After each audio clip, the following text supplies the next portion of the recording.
Hello, praise lord my dear friends. எப்படி நல்லா இருக்கீங்களா? கிறிஸ்மஸ் எல்லாம் என்ஜாய் பண்ணியிருப்பீங்கன்னு நம்புகிறேன். கர்த்தராகிய இயேசு கிறிஸ்துவின் நாமத்தில் உங்களுக்கு என் அன்பின் வாழ்த்துக்கள். இன்றைக்கும் கர்த்தர் நம்மோடு சொல்கிற வேதவசனம் ஏசாயா 9:6 நமக்கு ஒரு பாலகன் பிறந்தார், நமக்கு ஒரு குமாரன் கொடுக்கப்பட்டார். கர்த்தத்துவம் அவர் தோளின் மேல் இருக்கும். அவர் நாமம் அதிசயமானவர், ஆலோசனை கர்த்தா, வல்லமையுள்ள தேவன், நித்திய பிதா, சமாதான பிரபு எனப்படும்.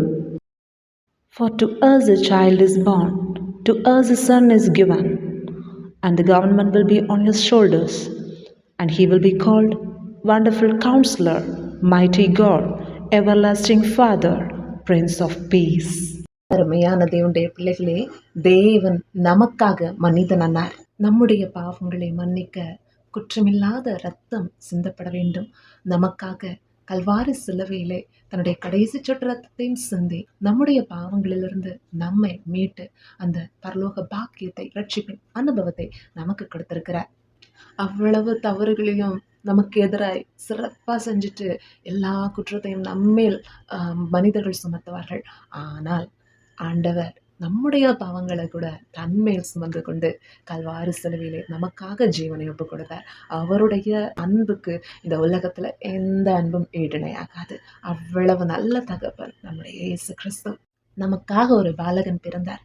நமக்காக தம்முடைய ஒரே பேரான குமாரனை தேவாதி தேவன் ஒப்பு கொடுத்தார். கர்த்தத்துவம் அவர் தோளில் இருக்கிறது. அவர் அதிகாரமுடையவர், அற்புதங்களை செய்கிறவர், அதிசயமானவர். அவரால் கூடாத காரியம் ஒன்றுமே இல்லை. நம்முடைய விண்ணப்பங்களுக்கு செவி கொடுக்கிறவர். அவரால் செய்யக்கூடாத அதிசயமான காரியங்கள் ஒன்றுமே இல்லை. அவர் வல்லமையுள்ள தேவன். மரித்த லாசர்வு கூட உயிரோடு எழுப்பினார். 4 நாள் ஆயிற்று. உலகம் சொன்னது அது மாறிப்போன நிலைமை என்று. ஆனால் என் ஆண்டவருக்கு அது ஒரு விஷயமே இல்லை. லாசருவே வெளியே வா என்றார். மரித்தவன் எழும்பி வந்தார். அவன் நித்திய பிதா, அப்பா பிதாவே என்று அழைக்கத்தக்கதான புத்திர சுவிகாரத்தின் ஆவியை நமக்கு கொடுத்திருக்கிறார். சமாதான பிரபு, நம்முடைய இருதயங்கள்ல மெய்யான சந்தோஷத்தையும் சமாதானத்தையும் தருகிற நீதியின் தெய்வம். அருமையான தேவனுடைய பிள்ளைகளே, நம்ம ஏசப்பாவால, கர்த்தராகிய இயேசு கிறிஸ்துவால செய்யக்கூடாத அதிசயமான காரியங்கள் ஒன்றுமே இல்லை. அவர் சொல்ல ஆகும், அவர் கட்டளையிட நிற்கும். அவர் காற்றையும் கடலை மதட்டினார், அது அவருக்கு கீழ்ப்படிந்தது. கடல் போன்ற சூழ்நிலையா, அலைகள் அடித்து கொண்டிருக்கிறதா, வாழ்க்கையில சமாதானம் இல்லையா? என் ஆண்டவரால் கூடாத காரியம் ஒன்றுமே இல்லை. பழி வாங்குதல் எனக்குரியது, நானே பதில் செய்வேன் என்று கர்த்தர் சொல்லுகிறார். அவன் நீதியின் தேவன். தம்முடைய பிள்ளைகளுக்கு நிச்சயம் நீதி செய்வார், நிச்சயம் அற்புதத்தை செய்வார். நம்ம வேதனைப்படுகிறதை பார்த்து சந்தோஷப்படுகிறாங்க. உண்மைதான். இந்த உலகத்தில் சிலருக்கு நம்மளை பிடிக்காம போகலாம்.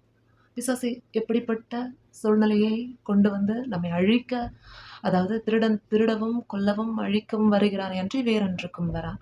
பல கண்ணிகளை, ட்ராப்ஸை உருவாக்கி நம்மை அதில் அழிக்க துடிக்கிறான். ஆனால் ஆண்டவர் பக்க துணையாய் தம்முடைய தூதர்களை கொண்டு பாதுகாக்கிறார். ஆண்டவர் நமக்கு சுற்றிலும் மதிலாயிருந்து, நல்ல துணையாயிருந்து நம்மை பாதுகாக்கிறார். நம்மை ஆற்றி தேற்றி அரவணைக்கிறார். நான் உன்னோடு கூட இருக்கிறேன் என்கிறார். எந்த சூழ்நிலையில யார் நம்மை தலைகுனிய பண்ணினார்களோ அதே இடத்துல தலைநிமிர பண்ணுகிறார். அவரையே நோக்கி கூப்பிடுவோம், அவரே பதில் செய்வார். அவர் நமக்கு செய்கிற காரியம் நன்மையாகவே இருக்கும். பரிசுத்தாவியானவர் நல்ல ஆலோசகராக இருந்து நம்மை வழிநடத்துவாராக. கர்த்தர் பெரிய காரியங்களை செய்வார். கர்த்தர் தாமே அந்த வார்த்தைகள் மூலமாக நம்மை ஆசீர்வதிப்பாராக. ஆமென். God bless you. Bye bye.